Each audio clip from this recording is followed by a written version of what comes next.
এটি বিশেষ কাৰণত মই আজি আপোনালোকৰ সন্মুখলৈকে আহিছোঁ। কাৰণটো হৈছে আপোনালোকে দেখিছে সৰভোগত গৌৰৱ পথত বিদ্যুতৰ ব্যৱস্থা, পোহৰৰ ব্যৱস্থা কৰা হৈছিল আৰু সমগ্ৰ চহৰখনতে ধুনীয়াকৈ পোহৰৰ ব্যৱস্থা কৰি লাইটবিলাক লগোৱা হৈছিল আৰু লাইটৰ পোষ্টত LED লাইট লগোৱা হৈছিল। বিভিন্ন ৰঙৰ 2-3টা ৰঙৰ LED লাইট লগোৱা হৈছিল।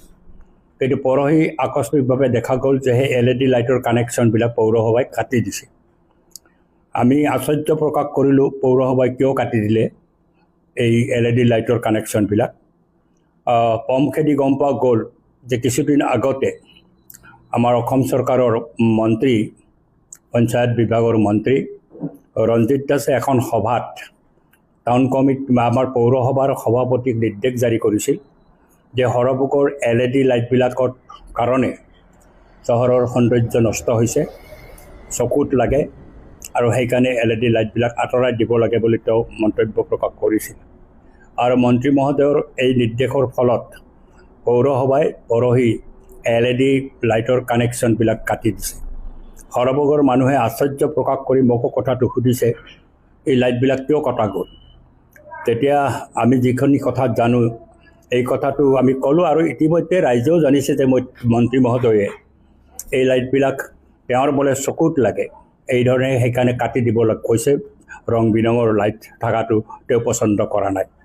কিন্তু দীৰ্ঘদিনৰ এটা প্ৰচেষ্টাৰ ফলত এতিয়া পথ বন্ধাৰ বাবে আঁচনি দিবলৈ আমাক জনাইছিল। তেতিয়া মই সৰভোগৰ এই পথটো গৌৰৱ পথ হিচাপে চিহ্নিত কৰি পেলাই তাতে আঁচনি ধৰিছিলোঁ আৰু সেই টকাৰে এতিয়া গৌৰৱ পথৰ কাম চলি আছে। মাজৰ ডিভাইডাৰবিলাক ওখ কৰা হৈছে, ওপৰত এটা আকৌ তৰপ মাৰা হ'ব ৰাস্তাটো যাতে আৰু মসৃণ হয়।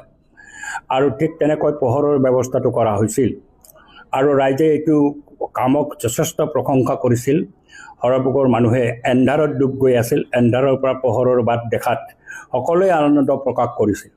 এই সকলৰ আনন্দত চেঁচা পানী ঢালি পেলাই মন্ত্ৰী মহোদয়ে কি কাৰণত নাজানো তেওঁ এই LED লাইটবিলাক কৰ্তন কৰি দিয়া বা কাটি দিয়াৰ কাৰণে পৌৰসভাক নিৰ্দেশ জাৰি কৰিছে। আৰু এই কাৰ্যত সৰভোগৰ মানুহ তাজ্জুব মানিছে আৰু ময়ো নিজে তাজ্জুব মানিছোঁ। আৰু অসমৰ বিভিন্ন ঠাইত আমি দেখিছোঁ এনেকৈ ৰাস্তাত LED লাইটবিলাক লগাই গৌৰৱ পথবিলাক বৰ ধুনীয়া কৰা হৈছে। সি নলবাৰী হওক বা বঙাইগাঁও হওক। বঙাইগাঁৱৰ অভাৰব্ৰিজত যদি আপোনালোকে যায় তেতিয়া দেখিব এনেকুৱা ৰং বিৰঙৰ সুন্দৰকৈ LED লাইটবিলাক জ্বলি আছে। বঙাইগাঁও জিলাৰ গাৰ্জেন মিনিষ্টাৰ হৈছে এই মন্ত্ৰীজনা ৰঞ্জিত দাস, কিন্তু তাত তেওঁ এইটোত তেওঁৰ চকুত নালাগে। তেওঁ সদায় যাই থাকে বঙাইগাঁৱত গাৰ্জেন মিনিষ্টাৰ হিচাপে, তেওঁৰ চকুত তাতে নালাগে অভাৰব্ৰিজেৰে যেতিয়া তেওঁ পাৰ হয়। কিন্তু সৰভোগত আহিলে তেওঁৰ চকুত লাগে। এই কেনেকৈ কিয় বা তেওঁৰ চকুত লাগে? আমাৰ কিন্তু চকুত লগা নাছিল। সৰভোগৰ মানুহে খুবেই ভাল পাইছিল, উজ্জ্বল হৈ আছিল চহৰখন। এই যিটো ঘটনা সংঘটিত কৰিলে আৰু পৌৰসভায়ো মন্ত্ৰী এজনে মতামত দিয়াৰ লগে লগে কোনো বিবেচনা নকৰি বা পৌৰসভাটো প্ৰস্তাৱ গ্ৰহণ নকৰি, যিহেতু পৌৰসভাৰ ময়ো প্ৰধানৰ সদস্য, কোনো ধৰণৰ আলোচনা নকৰি মন্ত্ৰীৰ মৌখিক অৰ্ডাৰত এই LED লাইট কাটি দিয়াটো এটা অগণতান্ত্ৰিক কাম হৈছে আৰু এইটো চহৰখনৰ সৌন্দৰ্যক হানি কৰিছে আৰু চহৰৰ মানুহক পোহৰৰ পৰা বঞ্চিত কৰিছে। এই কাৰ্যৰ মই তীব্ৰ বিৰোধিতা কৰিছোঁ আৰু পৌৰসভাকো কৈছোঁ মন্ত্ৰীৰ নিৰ্দেশত নহ'ব, এইটো পৌৰসভাই নিজে সিদ্ধান্ত লওক। আৰু সৰভোগৰ মানুহক সোধক, যদি সৰভোগৰ মানুহে কয় এই লাইটৰ ফলত কাৰোবাৰ চকুৰ অসুখ হৈছে বা চকুত অসুবিধা হৈছে, এনেধৰণৰ অদ্ভুত কথা যদি কোনোবাই কয় মই তেতিয়াহ'লে মানি ল'ম। কিন্তু মই জানো সৰভোগৰ মানুহে এই পোহৰ বিতৰণ কৰাৰ পিছত পোহৰৰ ব্যৱস্থা কৰাত সকলোৱে উল্লাস প্ৰকাশ কৰিছে আৰু ছ'চিয়েল মিডিয়াতো ইয়াক লৈ পৰা বহুত প্ৰশংসামূলক মতামত ৰাইজে দিছে। কিন্তু ৰাইজৰ এই মতামতত তেওঁ কিয় বা অসন্তুষ্ট হ'ল, তেওঁৰ ক'ৰবাত কিবা ধাৰণা হ'ল আৰু তেওঁ এই লাইটখিনি কাটি দিয়াৰ কাৰণে এই ধৰণৰ ব্যৱস্থা কৰিলে। এই মন্ত্ৰীগৰাকীয়ে নিজৰ সমষ্টি পাঠশালাত কিন্তু এই ধৰণৰ লাইটৰ ব্যৱস্থা কৰিব পৰা নাই। নোৱাৰি পেলাই আজি সৰভোগত এই ধৰণে আমি এটা ব্যৱস্থা কৰাৰ ফলত বৰপেটা ৰোডতো কৰা হৈছে। বৰপেটা ৰোডতো ৰং বিৰঙৰ আছে বা যিখন ব্ৰিজ আছে অটল সেতু, তাৰ ওপৰত গ'লে দেখা পাব তিনিটা কালাৰৰ তেওঁলোকে লাইট লগাইছে।